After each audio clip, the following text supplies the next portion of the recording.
I have to ask you, Senator, Jeb Bush, Ted Cruz saying Christian refugees should be taken in because they are being slaughtered and they are in a more dire strait than others. What do you think?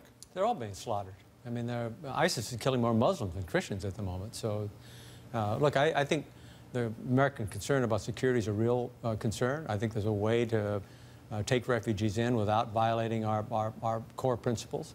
But I think there needs to be some heightened security. And the rhetoric around it, however, is a little disconcerting. But when it comes to killing people, ISIS is a greater threat right now to Muslims than they are to Christians. Congressman, you obviously supported the House bill basically stopping the flow of refugees in from Syria. Putting a pause on place. Right. How do you, I mean, a few months ago, we were also taken by the image of that little Syrian boy who had drowned in the Mediterranean, and now we're saying to his family, sorry, you can't come in. Absolutely. Everyone is very concerned about this, and rightfully so. And many of us belong to congregations and churches that have done a tremendous amount of work in this area working with refugees. Here is the issue. Right now, it is impossible to vet who is coming out of Syria and who is seeking to come. Many have falsified documents. We know that. So it's important for us to put a pause in place, be sure the Office of Refugee Resettlement, which, by the way, has not filed a report with Congress since 2013, so that we know who is coming into this country.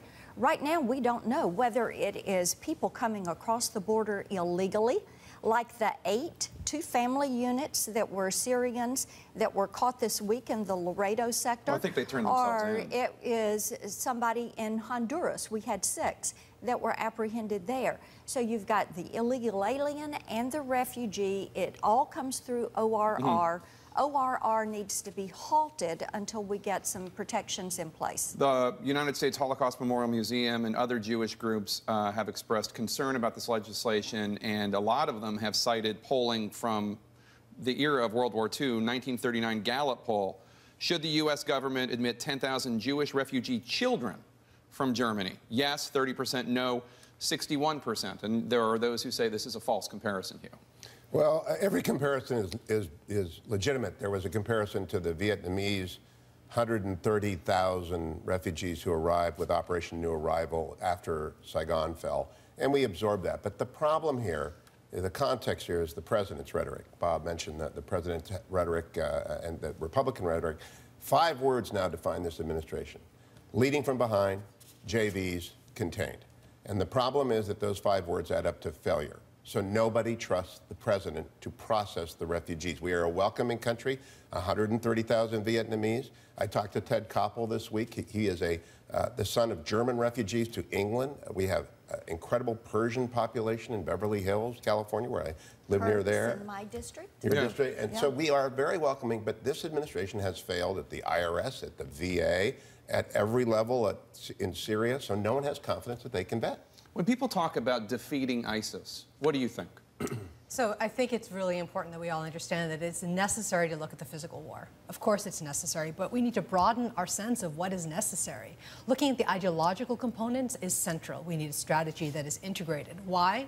Because we have to look at how people are getting recruited. And Jake, it's far bigger than ISIS. The ideological threat is global, and it is preying upon nearly 1 billion young Muslims under the age of 30. You were just talking about words. Words matter. This refugee crisis, the way we are talking about these issues, ricochets around the world, Jake. I remember being in Cambodia, talking to young kids in the jungle of Cambodia who happen to be Muslim, asking me whether the preacher in Gainesville, Florida, who had 50 people in his church and was going to burn the Quran, represented our nation. So what we say here in our country makes a difference all around the world. And that phraseology, the lexicon, how we think about ourselves is really critical. It's critical to this fight, and it's critical to the larger thing. I think also leadership matters tremendously. And our president has shown himself incapable of leading in this fight. This week we had Putin and Hollande who were leading in the fight against ISIS, and a president who seems very timid of taking ISIS and radical Muslim extremism on. He can't even say the word. Senator Kerry, you know something about war. How many troops do you think it would take to defeat ISIS? Well, it's a difficult question to answer. Actually, I'm not capable of answering, but that's the question we should ask. I quite agree. It's got to be more than just a physical war. But if it's not a physical war, you're not going to defeat them. You're not going to retake Mosul and Raqqa and Ramadi by bombing. You just aren't. We didn't win in Europe by just bombing. We landed troops, and I think it's going to take an international force to get it done, but that's exactly the question that needs to be asked, and that's exactly the question that needs to be answered, and then present the bill. Maybe it's too expensive. Maybe Americans aren't going to support it. I don't know, but whatever the strategy is, you will not defeat ISIS without troops on the ground. You're not going to retake Mosul. You mean more than 50,000 special I don't know what forces. The number is. I would actually... I'm sorry, 50. You mean more than 50 special ops. You mean tens of thousands of And I would use the Powell Doctrine. Whatever the number is, multiply it by 2. Don't divide it by 2.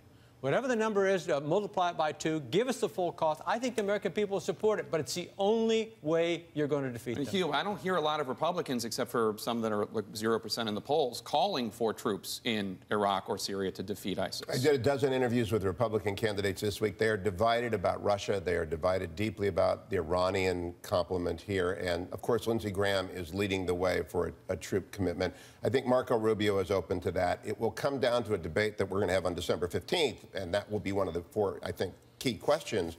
Are you for putting ground troops in coalition or alone? Because as the senator pointed out, that is the question. Winning is the question right now. Yeah. But you can't win it. You cannot. You've got to have a strategy first. You have to retake Raqqa. You have to retake Mosul. Somebody tell me if you think you can retake Raqqa and Mosul with bombs. You cannot. Thank you so much to all of you. Really appreciate it.